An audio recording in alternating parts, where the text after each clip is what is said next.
है, सभी लोग थोड़ा सा प्रसंग को समझेंगे तो लीला देखने में सरलता होगी। बाबा विश्वामित्र जी 2 राजकुमार और बाबा विश्वामित्र के ही साथ में 60,000 ऋषि हैं जो धनुष यज्ञ सुनकर के मिथिला में पधार चुके हैं। धनुष यज्ञ है, यज्ञ कोई साधारण विषय नहीं होता, लेकिन यज्ञ का जो आधार है वो धनुष है। जब तक धनुष नहीं टूटेगा यज्ञ पूरी नहीं होगी। तो बाबा विश्वामित्र जी ये साधारण मुनि नहीं है, बहुत बड़े मुनि हैं। इतने बड़े मुनि हैं जिन्होंने ब्रह्मा जी से रुष्ट होकर के एक बार ब्रह्मा जी से क्रोधित हो गए तो दूसरी सृष्टि बना डाली जरायुज नाम की। अब ब्रह्मा जी के विरोध में सब कुछ बनाया। अगर ब्रह्मा जी ने माछी बनाई तो बाबा विश्वामित्र ने मच्छर बनाए, झींगुर, किचुआ, नारियल, ककड़ी, खीरा आदि आदि ये बाबा विश्वामित्र ने ही बनाए। तो ऐसे महामुनि के सानिध्य में राम जी, लक्ष्मण जी, और पहला प्रसंग है करी भोजन। भोजन का प्रसंग है। व्यक्ति का भोजन कब हो जाना चाहिए? सबसे सर्वोत्तम जो समय माना गया है सूर्यास्त के पहले ही व्यक्ति का भोजन हो जाना, यह सर्वोत्तम भोजन का समय है।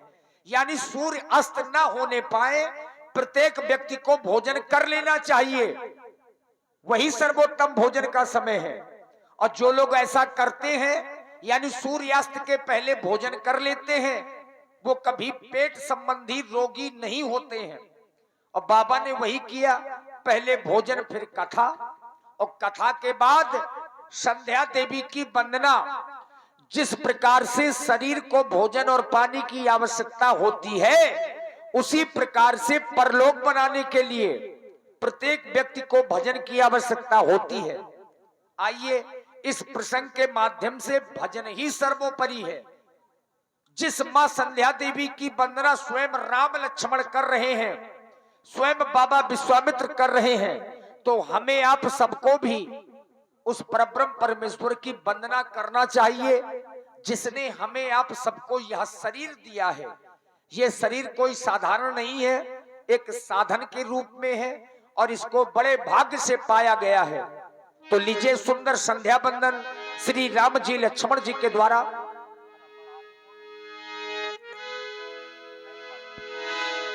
तुम्हें बुलाए ये ज्ञान गंगा न कैसी गंगा कहीं मिलेगी, ये तेरा जीवन ये तेरी भक्ति न ऐसी मुक्ति कहीं मिलेगी। ओहो हो दरबार तेरे जो आते हैं मन की मुराद पाते हैं। दरबार तेरे जो आते हैं मन की मुराद पाते हैं। फिर कैसी तेरी है गंगा ये तेरी है। आजा रे माही अब आती जाओ आती जा। राम सिया राम जय जय राम।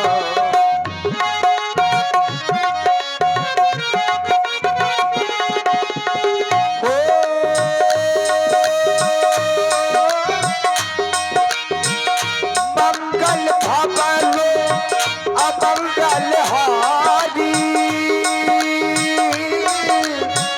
प्रभु सदस्य रथ अजेत बिहारी।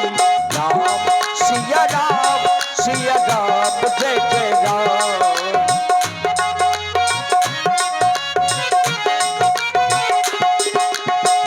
करी भोजन मुनि पर विज्ञानी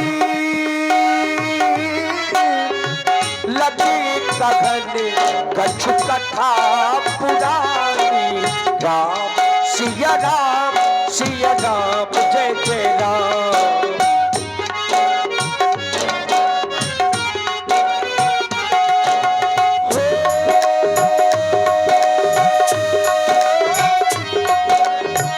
विगत दिवस गुरु आयस पाई, संध्या करते चले दो भाई, राम सिया राम सिया राम जय जय राम, राम सिया राम सिया राम जय जय राम, राम सिया राम सिया राम जय जय राम, राम सिया राम जय जय राम।